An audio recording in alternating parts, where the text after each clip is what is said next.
lagi ya karena all in one-nya ada di pramuka gitu. Cikal bakal untuk semua eskul, kegiatan untuk pengembangan diri segala macam nggak adanya di situ sebenarnya. Saran Kang Weli gimana nih yang udah cemplung katanya masuk nih ke geng motor. Salah satunya mereka apa ya, dari orang tua kegiatan yang positif lah itu dibanyakin gitu.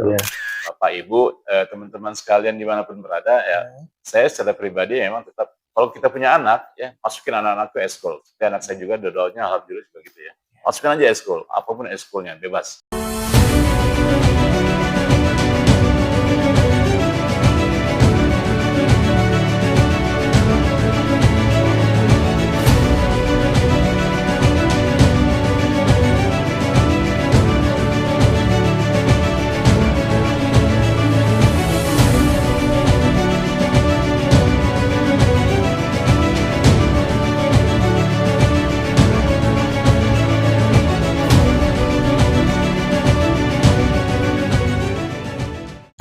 Assalamualaikum warahmatullahi wabarakatuh.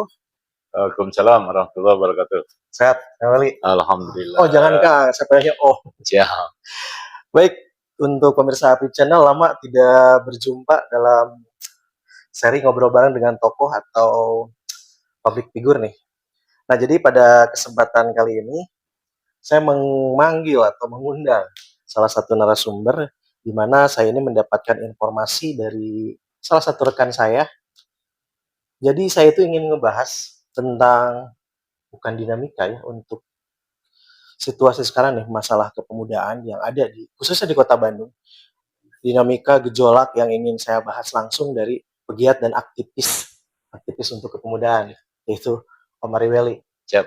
Apa kabar Om? Alhamdulillah. Alhamdulillah.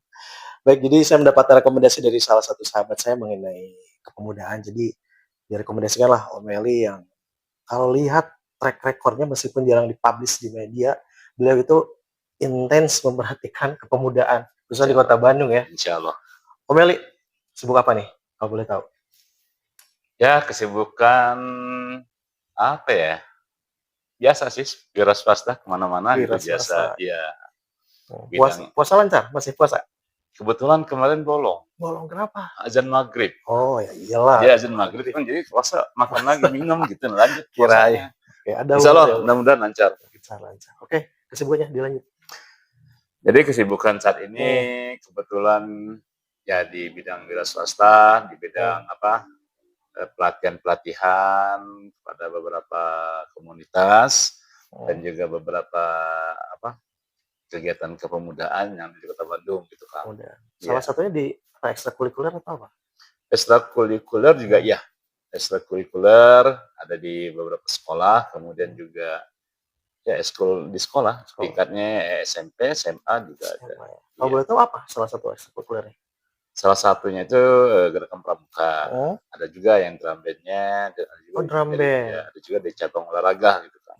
Ya. Coba kalau boleh tahu, kalau dulu angkatan saya ya waktu saya 2000-an awal SMP lah, itu peminat pramuka masih banyak yang masuk ekstrakurikuler paskibra, PMR. Kalau sekarang gimana peminatnya? Kalau untuk peminat gerakan pramuka itu masih 50-50 ya. Pertama kita lihat dari sekolahnya dulu. Nah ada juga sekolah itu dia lebih mengutamakan eskul plat merah karena pramuka itu termasuk organisasi pemuda yang plat merah maksudnya. Karena dua organisasi pemuda itu yang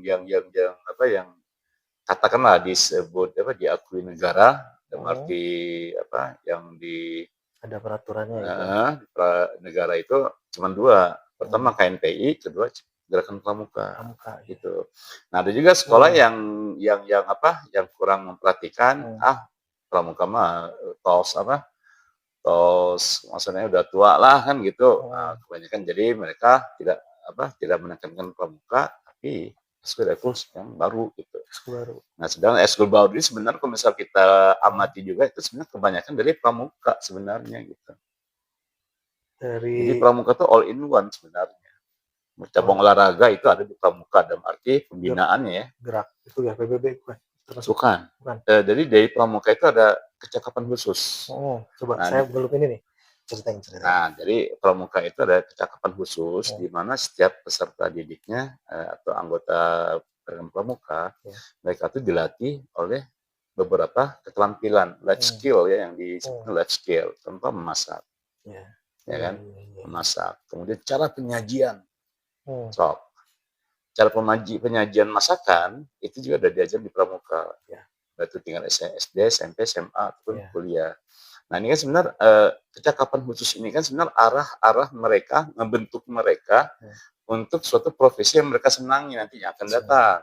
Contoh penyaji, mungkin dia suatu saja jadi table manner, dia menguasai table manner, table dot kan gitu di hotel kan, masak juga sama. Suatu saat mungkin dia bisa jadi koki atau dia bisa punya perusahaan usaha Catering itu ya. catering. Nah itu. Saya baru tahu arahnya bisa ke sana juga pramuka. Betul. Berarti saya dulu pramukanya nggak bener kan? Belum benar. Belum ya.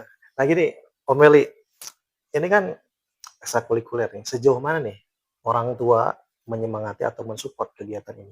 Atau sebelum orang tua sekolah lah, pihak sekolah gimana nih peran sekolah itu kepada ekstrakurikuler sendiri? Ya yang tadi saya sampaikan bahwa ada sekolah dia atensi ke pramukanya full. Ya.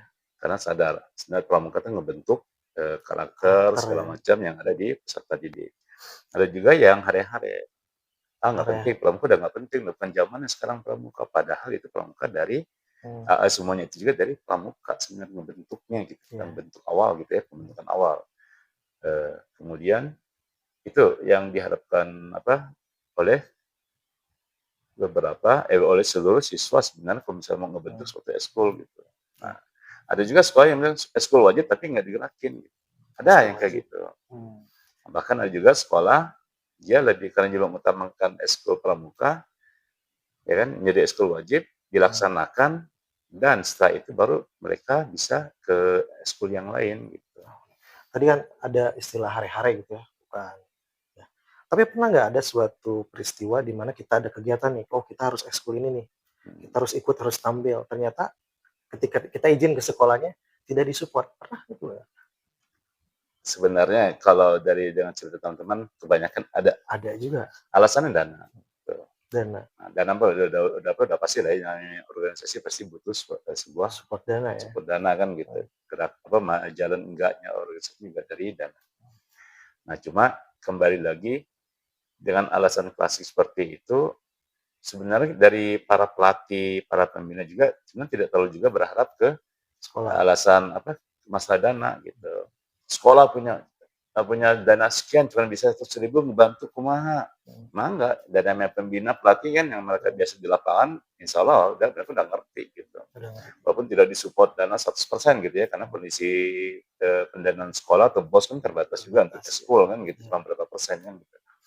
Tapi kalau misalnya pihak sekolah aja mengizinkan segala macam, dengan mengizinkan aja para pembina pelatih mereka udah senang sebenarnya. Pernah ngeluarin dana sendiri keluar? Yang namanya pembina pelatih itu nggak pernah untung. Pasti. Boleh taruhan. Nombokin iya. Iya sih. Iya. Berarti ini Kang Welly itu dari kapan nih mulai terjun membina ekskul? Katakanlah yang tadi dalam band sama Pramuka. Kalau untuk di Pramuka itu sekitar tahun 2003. Karena sebelum itu saya lebih banyak di bidang pariwisata, di perhotelan segala macam. 2003 mulai ya ibaratnya mengenang masa lalu waktu kita SD, SMP kan gitu kan. Nah, itu kemudian terjun bantu teman dan dipercaya untuk membina beberapa lingkungan pendidikan. Gitu. 2003 itu saya baru masuk SMP. Oh gitu. Oke, nggak apa-apa itu. Om Meli. Nah, ini Om Meli, apa sih yang menyebabkan kenapa harus menjadi pembina atau mengabdikan diri untuk menjadi bagian dari pelatih di ekstrakurikuler? Mengingat kalau 2003 mungkin Om Meli itu juga masih usia berapa tahun waktu itu kalau boleh tahu? Oh, udah tua. Udah berapa? Udah tua, udah nikah kita. Udah nikah enggak kan kalau oh iya udah nikah. Kirain kan waktu itu yang waktu muda-muda kan kalau waktu muda kebetulan lahir tahun 74. Waktu SMP SMA itu umur 80 tahun 80-an. Tahun 80-an. Kan mungkin ada orientasi lain, ngapain ekskul mending ngurus bikin band kalau dulu kan atau bikin usaha kayak gitu. Kan terjun ngurus ekstrakurikuler ya mungkin gimana ya itu kan kalau saya pribadi mungkin kalau ini kan orientasinya profesional. Profesi kerja kayak gitu mungkin ada yang lebih lain. Awalnya begini, karena saya pertama saya privat bahasa Inggris ke Iya, rumah-rumah, ya cepat. kan, ke mereka yang butuh mau translate bahasa Inggris ataupun apa, grammar segala Hmm. macam gitu ya. Nah, kemudian suatu saat itu pernah ditawarin sama salah satu orang tua murid Hmm. untuk bantu ngajar di sekolah anaknya. Nah, Hmm. saya bilang, karena waktu nama kita wira swasta, kita punya waktu kita bagi-bagi, insya Allah bisa gitu. Bisa ya. Nah, di situ mulai tertariknya, bukan tertarik apa ya, Hmm. membangkitkan Iya. kembali apa kenangan masa lalu waktu gerakan pramuka. Dan yang buat saya yakin, yang terjun lagi, ya karena all in one-nya ada di pramuka gitu. Cikal bakal untuk semua ekskul, kegiatan untuk pengembangan diri, segala macam, nggak adanya Iya. di situ sebenarnya. Jadi di sini itu ingin berjuang memaksimalkan lagi ekstrakurikuler pramuka agar bisa mengarahkan yang tadi waktu itu karakter pemuda Ya, yang ke arah yang itu ya. ya, Oh, karena berhubungan sama para pemuda nih. Kita pemuda senang ya. juga gabung bergaul pada apa ya, ibaratnya Kongres itu kita bisa konsultasi nih sama Iya. anak-anak muda kan gitu. Anak muda juga konsultasi sama kita juga enak gitu. Bukan saya karena kita orang tua, bukan, atau Iya. lebih tua dari mereka, enggak. Jadi jiwa muda ini yang nggak bisa kita hilangkan gitu. Iya. Emang ada kenangan apa sih Pak sampai pramuka itu atau ekstrakurikuler yang digeluti Om Welly sampai membekas gitu, mengena, Mhm. ada peristiwa apa gitu? Atau ada jodoh di sana ketemunya di pramuka? Jodoh kita ketemu di kuliah. Oh di kuliah. Jadi apa Terus tuh peristiwanya? Mungkin ada sebenarnya satu yang saya lebih senang waktu itu, Ica yang waktu SD. SD itu kebetulan saya di SD itu regu inti sama regu bayangan ya. Jadi ada regu inti, ada regu cadangan gitu ya. iya. Nah, kita bersaing gitu. Nah, untuk masuk regu inti aja kita nih latihannya bersaingnya gimana gitu ya. Hmm. Sampai-sampai suatu saat setiap ada apa-apa regu inti ini yang dikirim oleh pihak Oh, sekolah. iya. Nah, waktu itu saya sekolahnya bukan sekolah saya sekolahnya di SD Bruder, Hmm. sekolah non muslim gitu ya Hmm. lingkungannya ya. Nah, di situ saya lihat memang apa ya, tambah lagi pada saat kemah kita tuh memang dituntut mandiri gitu. Mandiri ya. Dari nggak tahu masak kita dipaksa harus masak secara tidak langsung kan gitu. Ada yang pembentukan alam, kita jalan kemana gitu. Secara alami kita dibentuk untuk mandiri sebenarnya gitu. Oke, gini ya untuk Om Welly kita geser sedikit, kita tinggalkan dulu ekstrakurikuler. Om Welly, kita lihatlah situasi atau dinamika anak muda sekarang, khususnya di Bandung nih. Ya. Kan Om Welly mungkin lihatlah, ada geng-gengan, katakanlah geng motor yang kayak gitu. Pandangan Om Welly melihat pemuda gitu, kita nggak tahu nih, Gen Z atau Alpha, Campuran ya. campuran generasi apa. Apa sih yang menyebabkan pemuda sekarang minat untuk, kalau saya lihat sendiri di lingkungan ya, agak kurang nih ekstrakurikuler. Tapi kalau untuk geng motor, apalagi kita lihat di berita, sampai berpuluh-puluh motor, gabung, begal lah kayak gitu yang Ya. negatif lah. Gimana pandangan Om Welly melihat itu, Pak? Yang pernah diskusi sama saya begini, Kang. Jadi beberapa di antara ini cuma beberapa kasus aja walaupun enggak semua. Pertama, mau geng motor ataupun bukan, semuanya bagus. Cuma memang kebanyakan arahnya ke negatif, kriminalisasi segala macam ya, kriminal lah intinya. Nah, beberapa di antara mereka juga ngobrol dengan kita juga gitu. Ya, pertama mereka pengen cari kepercayaan diri sih sebenarnya. Pengakuan dari orang lain terhadap diri sendiri. Tambah lagi keluarganya nggak ngakui kan gitu. Nah, jadi mereka cari keluarga di luar kan gitu. Nah, kedua yaitu mereka kan mengekspresikan dirinya gitu. Ini lo gue ya kan gitu. Gimana mereka dari awal juga, nah inilah pendidikan awal itu pesantren yang paling indah ada di keluarga sebenarnya.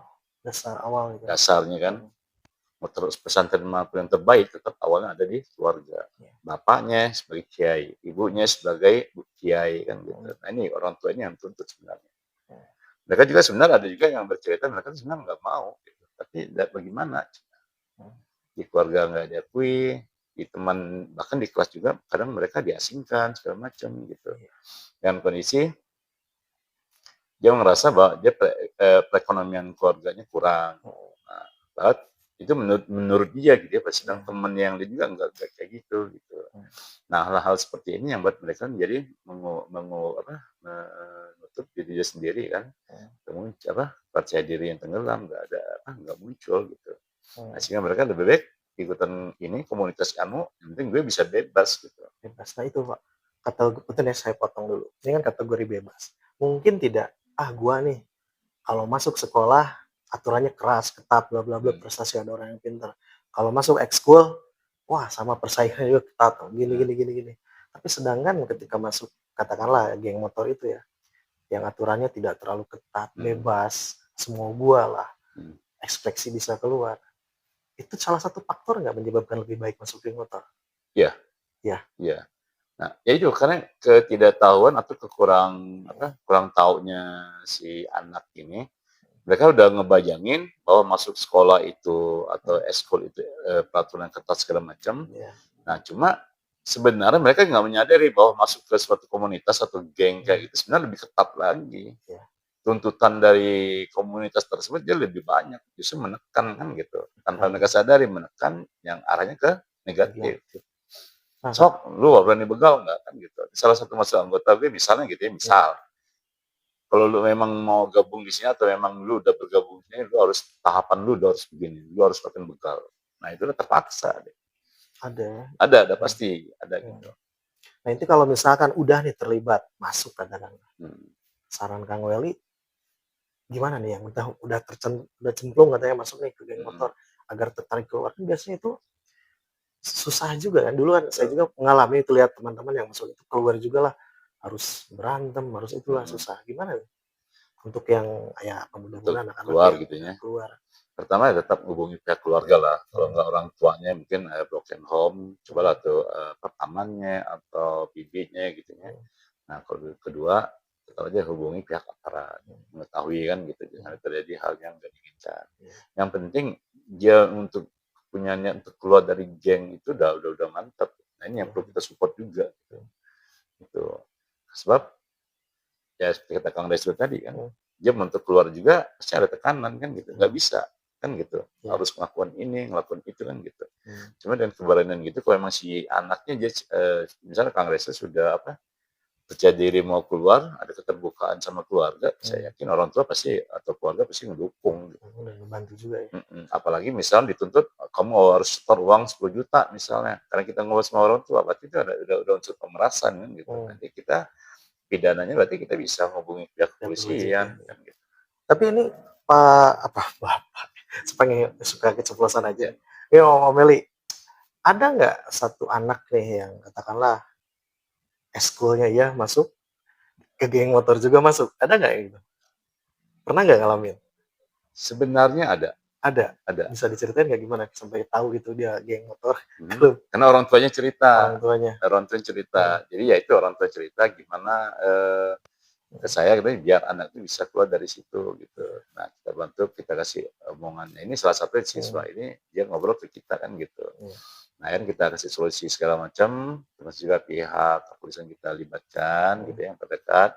Biar maksudnya biar dia pertama dapat backing ya kan dari kita ya. Kedua dia juga mendapatkan motivasi dari pihak yang terkait gitu loh, gambaran kan gitu. Nah itu tetap aja eskul dia lancar gitu. Bahkan ada juga yang sadar dari teman dia nggak kelihatan, dia nggak kelihatan bahwa si anak ini dia ikutan eskul. Di sekolah dia tampak biasa, ya kan, tampak biasa santai gitu ya, soleh lah gitunya. Ternyata dia ketua geng. Di luar sekolahnya kan gitu, itu yang ngeri sebetulnya. Itu yang ngeri. Nah itu bagaimana ya itu kembali lagi keluarga sih, kita mah nggak bisa pihak sekolah ataupun pihak pelatih harus begini A B C, nggak bisa juga, bisa kembali ke keluarga. Tapi pernah nggak ada yang keluarga nih ke Om Meli, Om tolonglah bantu anak saya nih biar gini gini gini, ada nggak yang kayak gitu? Ada. Salah satu ceritanya tentang apa? Kenakalan apa nih di geng motor yang pernah dilakuin? Sampai disuruh untuk narkoba. Itu yang paling untuk masih ketahuan sama si awal ketahuan. Nah, jadi dari kepolisian gitu ya itu teh alhamdulillah masih akhirnya lepas ya. Betul juga ya. Karena dipaksain nyobain teh kan awalnya. Jadi cuma udah emang karena dia anaknya nggak ngerokok gitu loh. Jadi di suguhan yang kayak gitu kan aneh, ya kan? Ya terpaksa dia ngobrol ke orang tua, ngobrol. Jadi, emang kalau namanya dilihat dari itu gabung sama komunitas atau geng yang kayak gitu memang bukan memanusiakan manusia sih sebenarnya. Iya. Boleh ikutan komunitas, nah, seperti saya juga kan banyak komunitas, kita gabung gitu ya, Iya. bisa tukar pikiran, pendewasaan segala macam itu boleh-boleh aja sih. Tapi kalau udah ngarap negatif mah jangan. Oke, nanti kan tadi kan diceritakan semua lah, baik buruk ceritanya juga semua. Kepikiran nggak Om Welly untuk mundur nih dari pelatih dari ekstrakurikuler kayak gitu? Melihat, oh gini ini kayaknya nggak bikin saya tenang nih ngurus wilayah masalah orang lain. Pernah nggak ada pikiran untuk mundur? Enggak, Nggak. enggak. Alasannya apa?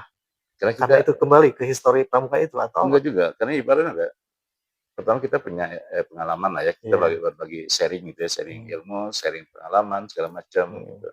Dan alhamdulillah juga di antara mereka yang sudah menikah juga, yang udah nikah gitu ya, masih konsultasi sama kita gitu. Ngobrol gitu Mas ya. Tentang suaminya atau tentang istrinya A B C D, oh banyak gitu. Jadi kita nge-review itu biasa gitu.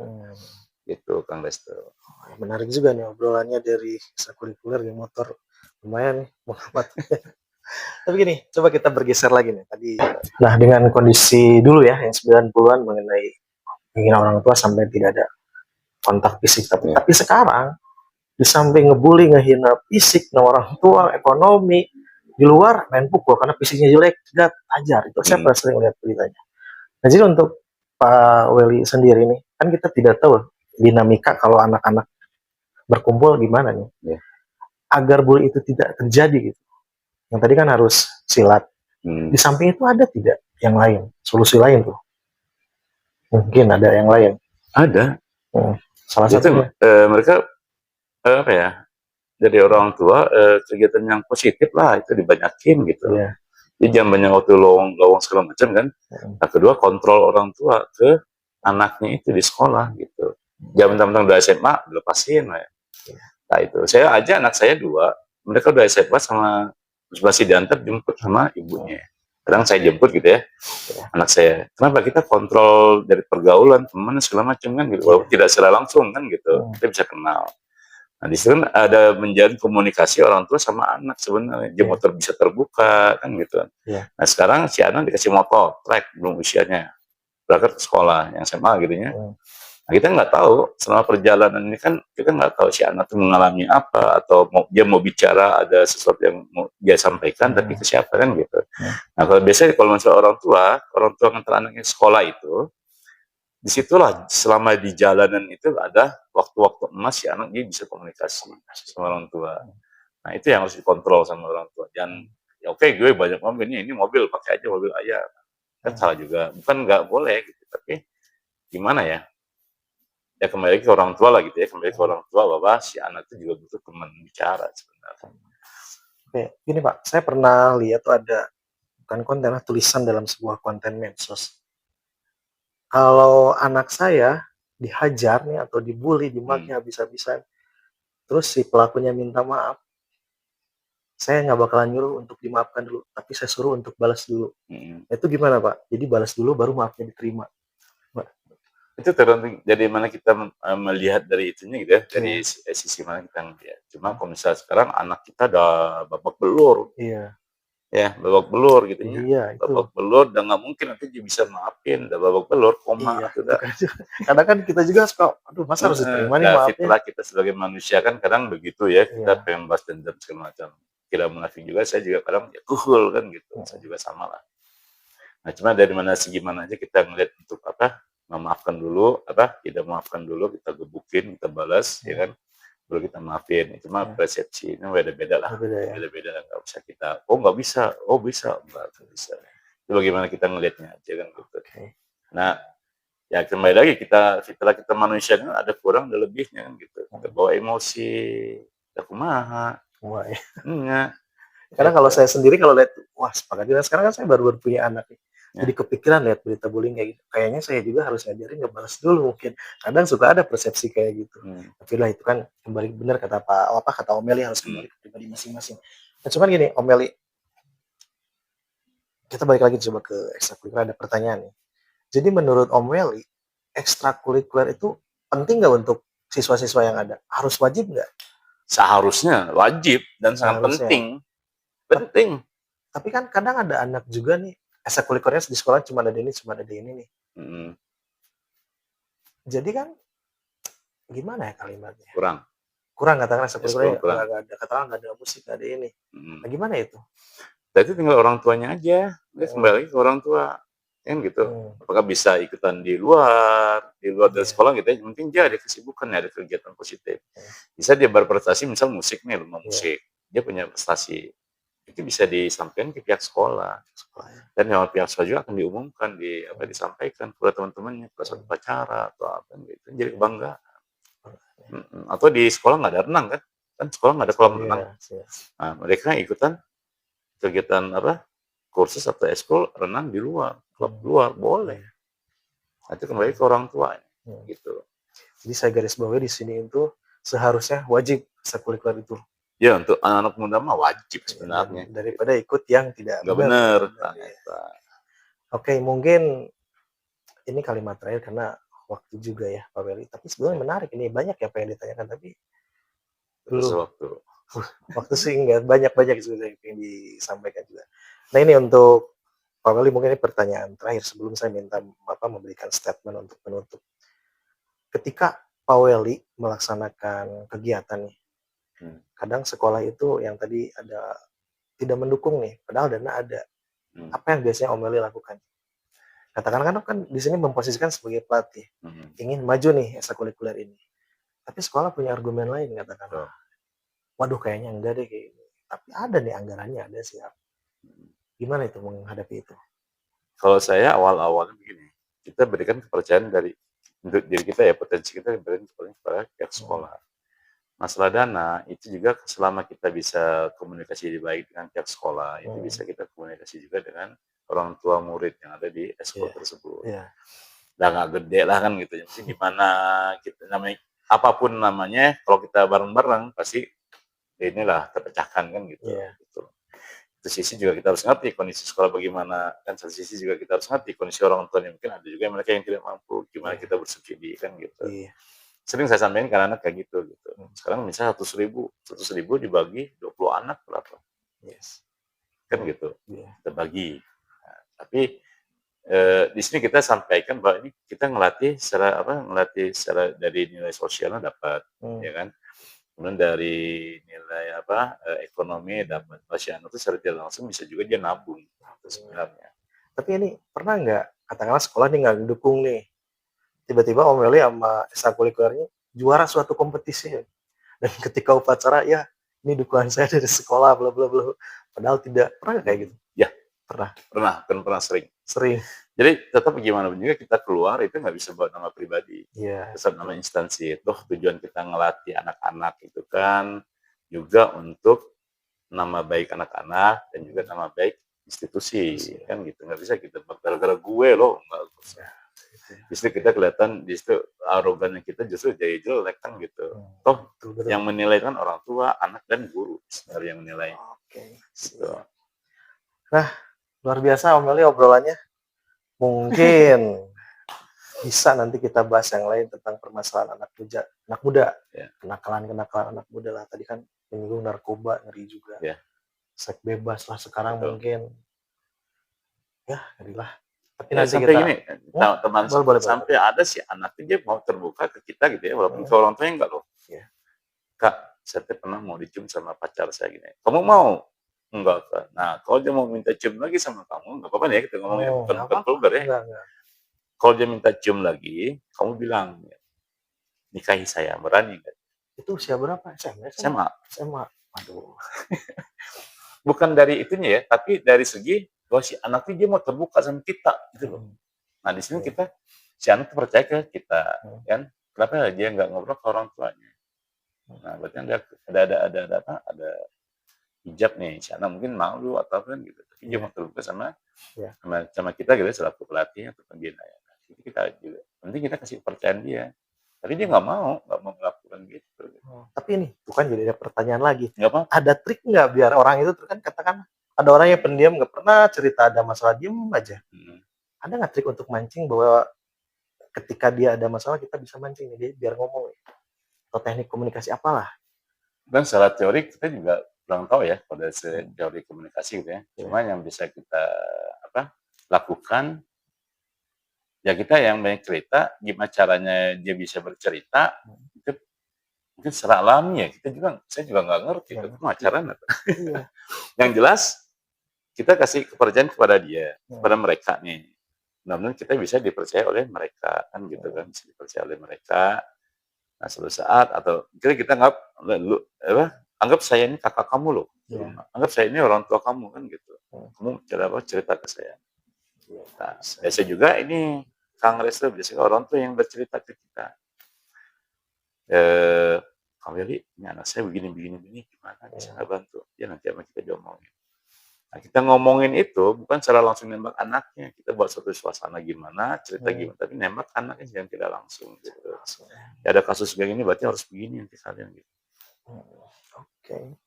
Siap, kalau gitu Om Willy, mungkin ini biasa kalau ada narasumber saya harus ngasih kesempatan untuk memberi kalimat penutup. Coba yakinkan ke pemirsa yang nonton nanti bahwa ekstrakurikuler itu benar-benar sangat diperlukan. Seperti yang tadi dibilang, harusnya wajib nih ekstrakurikuler. Coba untuk penonton Apip Channel nih, agar Kang Willy menekankan daripada masuk ke geng-geng yang nggak jelas, kayak gitu, masuklah ekstrakurikuler yang bisa membina karakter kita agar jadi lebih baik. Betul. Silakan, waktunya Pak Willy. Oke, terima kasih Kang Resto. Ya, untuk Bapak Ibu, teman-teman sekalian dimanapun berada, ya, saya secara pribadi memang tetap kalau kita punya anak, ya masukin anak-anak ke eskul. Anak saya juga dua-duanya alhamdulillah juga gitu ya. Masukin aja eskul, apapun eskulnya bebas. Yang penting kita tetap bantu dari belakang, kita tetap monitor dari belakang kegiatannya bagaimana, kemudian perkembangannya bagaimana, dan jangan putus komunikasi sama para pelatih atau pembina. Kemudian juga jangan ngatur-ngatur pelatih sama pembina. Akan merusak apa?